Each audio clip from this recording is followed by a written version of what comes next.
Il n'existe pas de vie chrétienne solide et sérieuse en dehors du jeûne. Ce que la nourriture est pour le corps, le jeûne l'est pour l'esprit. On forge son corps par la nourriture et on forge son esprit par le jeûne. Un chrétien doit savoir que le jeûne n'est pas une option. Le jeûne, c'est le minimum pour dire que tu as accepté Christ et que tu marches par le Saint-Esprit. J'aime bien le verset de Philippiens 3,19 qui dit: ils ont pour Dieu leur ventre. Il y a des gens qui aiment leur ventre plus que leur destinée. Ils préfèrent manger que faire ce qui va engendrer dans leur vie de grandes destinées. C'est en mangeant que Ésaü a vendu son droit. Quand le temps de jeûner arrive, celui qui n'est pas en train de jeûner est en train de vendre. Quand le temps de jeûner arrive, celui qui n'est pas en train de jeûner est en train de céder quelque chose. Parce que quand un jeûne est spirituellement déclaré, ça veut dire spirituellement, c'est maintenant que Dieu envoie quelque chose pour toi. Donc quand dans cette saison, tu n'es pas en train de jeûner, c'est que tu es en train de donner quelque chose qui t'appartient. Lisez la vie d'Ésaü. Ces derniers jours ont été des jours de larmes. Pour n'avoir pas accepté une certaine privation, ces derniers jours ont été des jours de larmes. Refuser de jeûner quand ça vient comme une instruction prophétique n'est pas sans conséquence. Tu as mangé jusqu'à quand tu n'es rien devenu.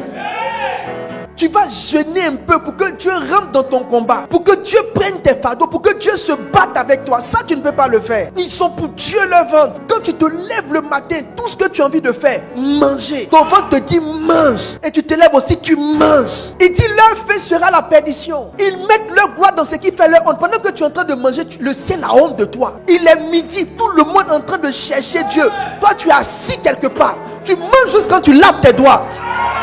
Le raisonnement des gens qui jeûnent, c'est des gens qui voient des choses dans le ciel. Le raisonnement des gens qui mangent, c'est les gens qui voient des choses sur la terre. Il y a un niveau avec Dieu que tu ne peux pas passer si le jeûne ne rentre pas dans tes habitudes.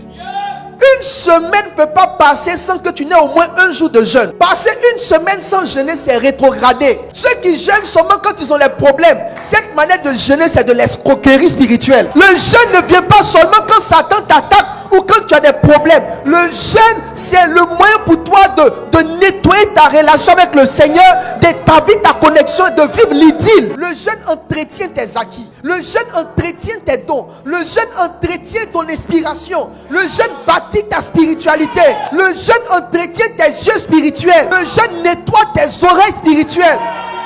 La nourriture est pour le corps, ce que le jeûne est pour l'esprit. Écoutez, quand vous connaissez Jésus, Jésus vous donne le pouvoir et l'autorité. Mais donner le pouvoir et l'autorité puis en jouir, ça fait deux choses différentes. Il y a ceux qui reçoivent qui ne peuvent pas en jouir. On peut donner un véhicule à quelqu'un qui n'a pas le permis. Le véhicule est garé dans son garage. On lui a donné, mais il ne peut pas utiliser. De la même manière, tu peux avoir le nom de Jésus sans être revêtu de puissance. Les fils de Séba ont dit au nom de Jésus que Paul prêche. Démons sortaient, le démon les a frappés. Maintenant, pourquoi le démon les a frappés? Quand vous lisez dans le livre de Matthieu, Jésus a dit aux disciples qui étaient devant un démon, ceux-là, heureusement, le démon ne les a pas frappés, mais il les a insultés. Jésus lui a dit, ce genre d'esprit ne sort que par le jeûne et par la prière. Ça veut dire que de l'autre côté, là, le démon n'est pas sorti parce que ceux qui ont dit au nom de Jésus, là, ils ne jeûnaient pas. C'est la raison pour laquelle les circonstances vous résistent. Vous avez le nom de Jésus, mais vous êtes faible en autorité.